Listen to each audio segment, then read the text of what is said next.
Come on.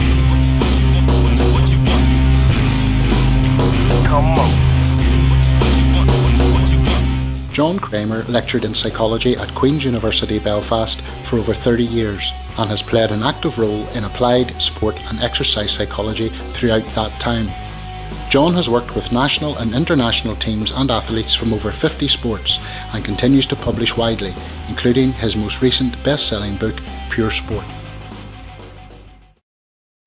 And so we move to the last leg of our mental marathon, putting you on the starting line in the best possible psychological shape and equipping you with the mental skills to carry your journey through to a successful conclusion. By this stage, if you followed the advice on offer in earlier clips, you should be feeling that the hard practice is behind you, and you certainly don't want to arrive at the starting line feeling jaded, but energised by a good job well done and genuinely looking forward to the challenge ahead. Before going any further, let's just recap on a few key learning points to help keep you on the straight and the narrow. First, remember never to lose the inherent love of the activity itself and who you're doing it for, chiefly for yourself. Don't carry anybody else's baggage with you. Second, use self-talk in a positive way, not to beat yourself up, but to reward you for all those things you've already achieved. Third, keep looking back over your training diary to reinforce positive messages and see yourself inching in baby steps from where you were months ago to where you are now, with realistic expectations and a goal that is challenging but attainable. Fourth, remember to use imagery and mental practice in a positive way to enhance your running, and when the negatives kick in, show them the psychological red card. Fifth, don't try to concentrate for long periods of time, but remember to turn your focus on and off just like a shower. And when you're running, don't spend too long constantly asking yourself, how do you feel? You won't always get an answer that helps you drive you forward. Sixth, have different forms of self-talk to carry you through stages of the marathon and key moments in the race itself. By now you may have mantras or tunes that help you maintain your rhythm and your stride pattern, knowing that there are also other words or images that you can bring to mind at key times. Seventh, remember that your body will be at its most efficient when you stay in your own zone or eyes off. Keep working on those techniques to manage stress in a positive way, the good nerves, not the bad nerves. Eighth, keep in mind the 3 C's and you won't go far wrong. Control, confidence and commitment. All important, but no one of these should be too important. Keep them all in balance and in harmony.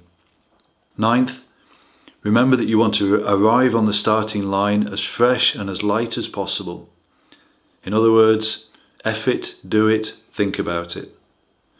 There'll be lots of times afterwards to relive the race, but during the race itself, never look backwards at what has happened, or you could easily fall over.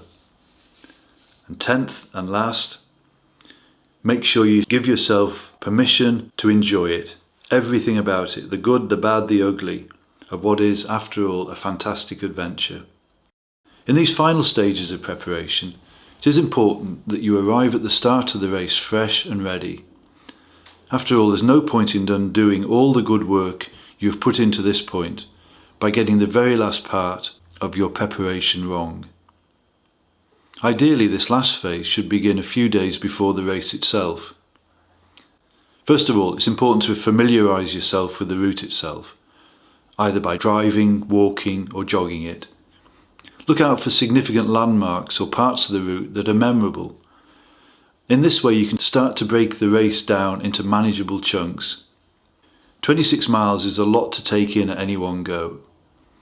Instead, try to think of it not as a whole, but as more manageable, shorter sections. You can even attach catchphrases or buzzwords to each, so that you can begin to tick them off one at a time, and thereby give yourself those all-important pats on the back. Avoid making any single part too special or exceptional. Instead, make each unique, especially towards the end of the race. Don't present these as significant or major challenges. Instead, treat them all in their own rights. In the few days leading up to the race, you should avoid spending too long thinking about it. But when you do go over it in your mind, avoid the general what-ifs and instead place sequences in your head, sequences of the race, and always in a positive way. Too many athletes spend too long thinking about their sport in an often unstructured or haphazard way. Try to think instead about quality time, and in between enjoy your timeouts to keep you refreshed and plan to have lots of these. For some people, the night before a race can be tricky, so why not have some activity planned to keep yourself busy, maybe going out with friends or watching a movie. Anything that will keep you from burning up unnecessary energy by cogitating to no real advantage. Going to bed too early is also to be avoided. A good night's sleep can easily slip into the opposite if you disrupt your normal sleep patterns, perhaps because you're excited about tomorrow. Instead, whatever's your normal bedtime and routine, stick to it. And if you then find yourself unable to drop off, there are a few techniques you can try. Whatever else you do, don't just lie there and try and fight it, a recipe for disaster. Instead, think of a way of breaking the cycle, or more correctly, the circle. Most techniques for dropping off to sleep are based around the simple principle of thinking in a linear or straight fashion rather than a circular one. When we worry, we tend to think round and round and round. To break this vicious circle, one thing you could try is just allowing your head to wander aimlessly in a straight line from random thought to random thought or even images, however nonsensical or silly these may be, without ever asking yourself along the way, why did you make that connection, or why did you think that? Never worry about where your head is going, just let it wander. This technique actually takes quite intense concentration and practice, but if you work at it, you'll find yourself drifting aimlessly into sleep in a matter of minutes. Another technique some people use is to recall every moment of your day, from the time you first woke up, again in a linear fashion. This also takes concentration, but it does work. The morning of the race is best not spent lounging around, as again, too much head time can be dangerous. Instead, keep yourself busy, and try to avoid asking yourself how you're feeling. Everything is now done, and now is simply the time to get on with it and just do it. It is obviously sensible to make arrangements to arrive at the start in good time and remove any uncertainties about things like transport, your kit and so on. Take all those things out of the equation. For those who are new to running a marathon, the hustle and the bustle of the start can be often surprising and off-putting. But once you know it's going to happen, you're forewarned, you're forearmed. It will be like that.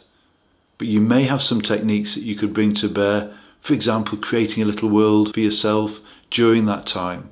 A zone, not somebody else's, your own, and then you set off, again at your own pace and not at somebody else's. And that's that. I'm tempted to end by saying good luck, but that would simply contradict everything else I've discussed so far. Luck has got nothing to do with this. Through systematic mental preparation, you've made your own luck, and that will carry you through. Now go out there and just enjoy it.